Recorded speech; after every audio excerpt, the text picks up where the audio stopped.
Hello everyone, welcome back to my channel. Today we are talking about my 2026 goals. So I have 4 financial goals and then 2 personal just improvement goals. And I cannot believe that 2026 is almost here. Let's go ahead and get right into it. This is my 2026 goal tracker spreadsheet where I will be keeping track of all of my goals for the entire year, and I will be coming back monthly to tell you guys how we're doing on all of these goals and just do little check-ins every month. I do have this spreadsheet available for you guys down in the description. It's free right now. So my plan is that I am building out an Etsy shop for 2026. So anyone that's watching this in the month of December, this goal tracker is completely free. Starting in January, I will add it to my Etsy shop and it will cost something. So I will take it down from this video at the end of December. So get it now if you want it. It allows you to track 6 goals. And then from there, it will keep track of your progress on all of them. If you are someone that wants to download it and use it in Google Sheets, I will show you at the very end how to use it. My favorite part about these goals is that my husband told me I was crazy for setting such high goals for myself for the year. And I think your goals should be kind of high. Like, I think you should definitely reach for the stars just a little bit with some goals so that you at least push yourself to reach them. I don't think that they should be like something that you can just easily obtain. I think it should be something that you got to work for a little bit. So that is what I have done for my 2026 goals. So starting out, the first one, I feel like this one out of all of them though is a little bit, I guess, maybe easier for us. So for general savings, I would like to add $2,500 towards our general savings. This will be on top of what we also add to our sinking funds, and we'll also be saving, I'll tell you guys here, for a new home. So for general savings in the year of 2026, I want to add $2,500 towards my general savings account. In order to do that, if I want to break it out evenly through all of the months, it is about $215. That comes out to like $2,580. So I give myself just a little bit of wiggle room, but hopefully I can save $215 a month, and that will get me $2,500 for the end of the year. After that, moving on to making extra income. So I, in 2026, have a whole challenge set for myself to make extra income every month, and I'm going to document it the entire way. So we are going to introduce a new little series for 2026 where I am trying to make $1,000 of extra income every month. This is where my husband thinks I'm crazy because $1,000 is kind of a lot, and I absolutely agree with him. I want to at least make $500 a month, but I don't know. I want to push myself and see if I can make $1,000 a month.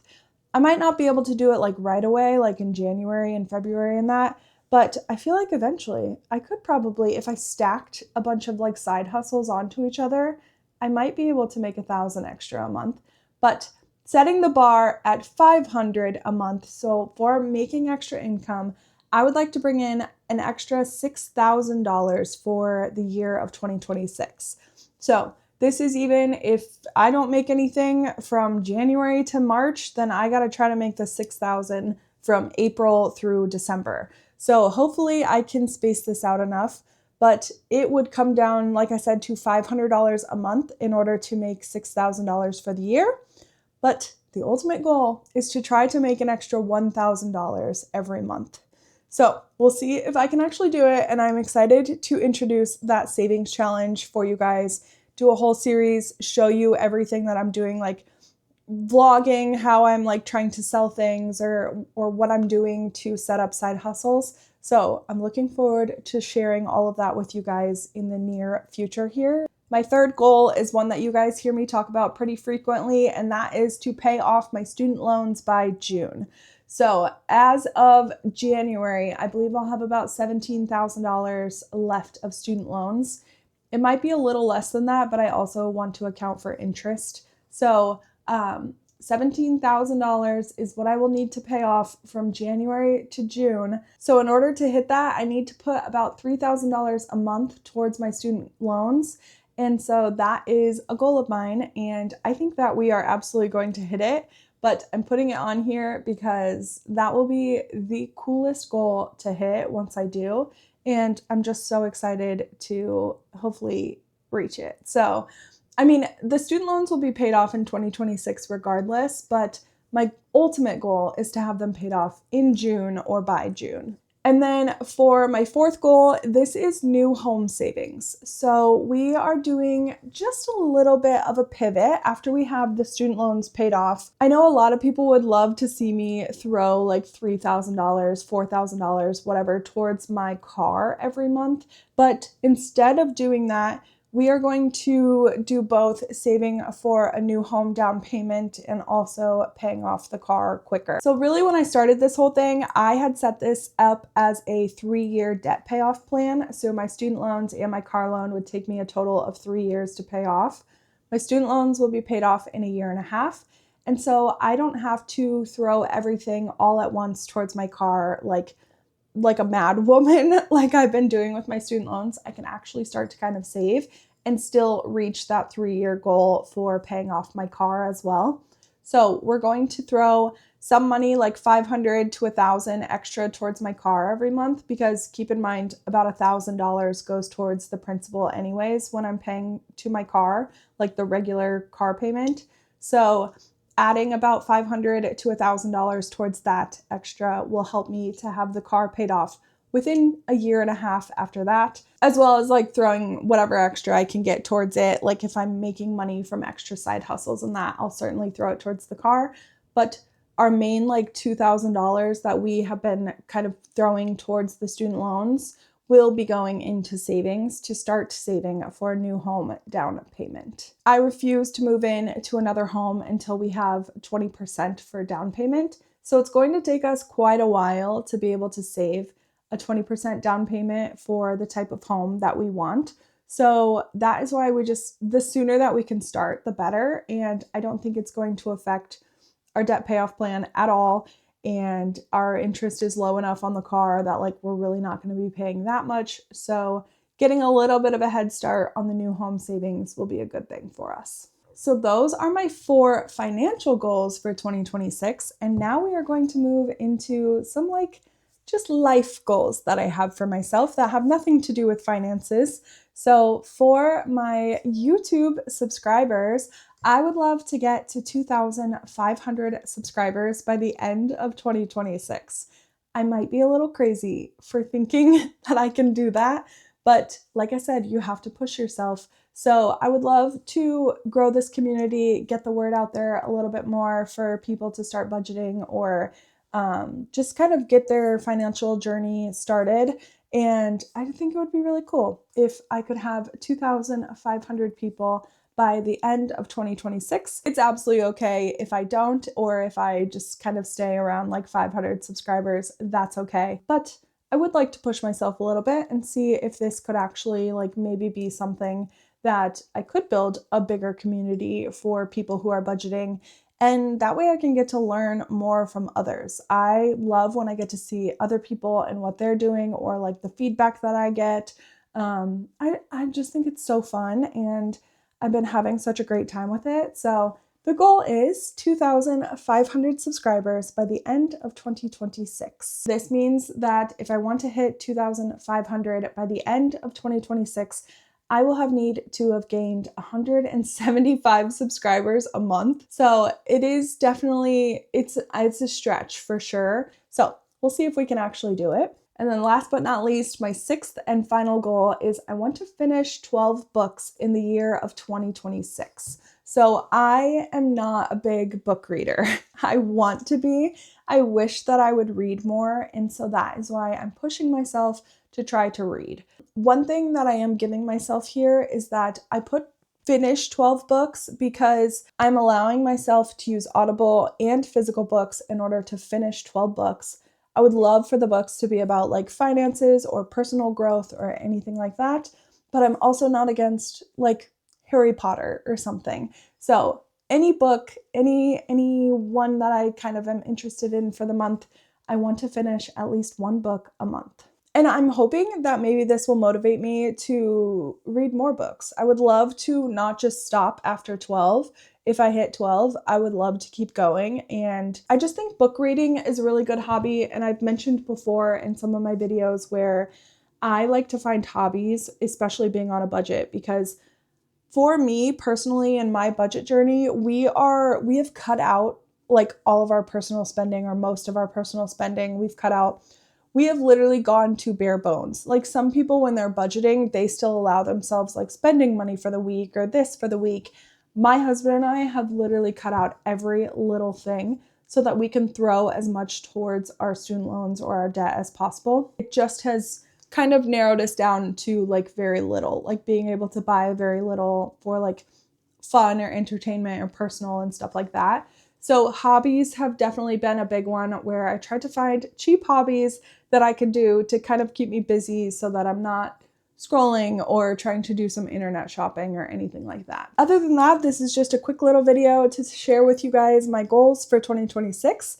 Leave me a comment below and let me know what goals you guys are trying to accomplish for 2026. Do you think my goals are absolutely insane? It's okay if you do. My husband thinks I'm crazy in a good way though, but tell me in the comments below, do you also think I'm crazy, or what goals do you have? And also, do you push yourselves to have like goals that are like somewhat out of reach or unattainable just to, I don't know, shoot for the stars a little bit? Because how cool would it be to crush those goals that are like the goals that you are like shooting for the stars? How cool would it be at the end of 2026 to be like, that goal that I like set really high for myself, I hit that. So that is the motivation. Go ahead and make sure you get the template down below. And if you're not going to stick around for the little walkthrough here, then thank you so much for being here, and I will see you in my next video. For those of you that do want a walkthrough, this will be the portion for you. So when you click on the link below for the goals tracker, it is going to bring you to a screen to make a copy of the document. So you are probably going to need, I believe you'll need a Google account for this. You just need like a Gmail or a Google account of something. So it might have you sign up for it if you don't already have it. It's free to do, so if you want to, go ahead and sign up for it. I'm not sure, maybe it'll let you make a copy without having an account, but I'm not sure what you'll run into. For those of you that do have an account, or if it doesn't give you any issues, then it will bring up this page that says make a copy. So click on make a copy, and then it will open up the goals tracker for you. At this point, I do recommend that you make another copy so that you have another one on hand in case you make like a major mistake or something. So go ahead and hit file, hit make a copy again, name it to whatever you want, and make another copy. That way on your main Sheets page, it will show you your copy that you made, and then that way you can work in it. Under goal number 1, I am just going to put savings. Goal number 2, I'll change to home. And you'll see once I'm changing those, it is changing them down here in the monthly categories for every month. The next thing you need to do is set your actual goal amount. So for me, savings, I put 2,500. You can do whatever is best, like most comfortable for you for whatever your goal is. Home, I'll put like 500 just for the sake of showing you guys. And then you'll see all of these will pop up for you. Then go ahead and do your goal 3 through 6. For my monthly, I just did a total goal divided by 12. So that was just the easiest way for me. So I just opened up my calculator, did 2,500 divided by 12, and I got 208. I rounded it up to 215 just to make sure I was comfortable. So then I filled in 215 for each month. You can go ahead and do that, whatever you want to save for each month to make sense. That's why I didn't have those auto-populate. I just wanted you guys to freely change depending on if you make more money in January than you do in February or whatever. Then I will just put like 50 for home just to show you guys here. You'll see once you add to the monthly, it will auto-populate your chart here. And then as the months go on, once you save, then if you put in your actual amounts, it will add a second column for you that shows you how much progress you've made for your monthly saving. And then it will also auto calculate your percentage completed, as well as kind of fill in this little donut, which is fun. So I have also added in safeguards. So for these categories, since they are auto-populating from what you are putting in here, I have protection on here. So if you go to try to change this, it will give you a warning that you are accidentally trying to change something. Hit cancel on this. Don't hit OK unless you actually want to change it, but hit cancel so that it does not change and reverts back. The protection is on these categories. Protection's also on the actual and the left. The actual adds up all of these savings months together, and then the left subtracts the goal amount from the actual amount. So I have protections on those just in case you accidentally press delete on something. It will give you a warning, so just hit cancel. But that is how you use the goal tracker here. So let me know in the comments down below if you guys like this or what your goals are that you are setting forth. And hopefully this helps you to kind of keep track of them through the months. And yeah, just let me know what you guys think about it. And I will be putting this, so I will pull the link off at the end of December. So on December 31st, I will pull the link off, and then this will go on to Etsy. It will be on Etsy for, I think I'll make it like $2.99 or something. So it won't be that expensive, but I just need to make my side hustle income work for me in 2026 because of my goal. So I am going to start charging for some stuff on Etsy to see how that goes. But I did want to offer it to you guys for free before I went ahead and did that and made it charged on Etsy. So that is how you work this. Let me know what you guys think, and I will see you all in my next video.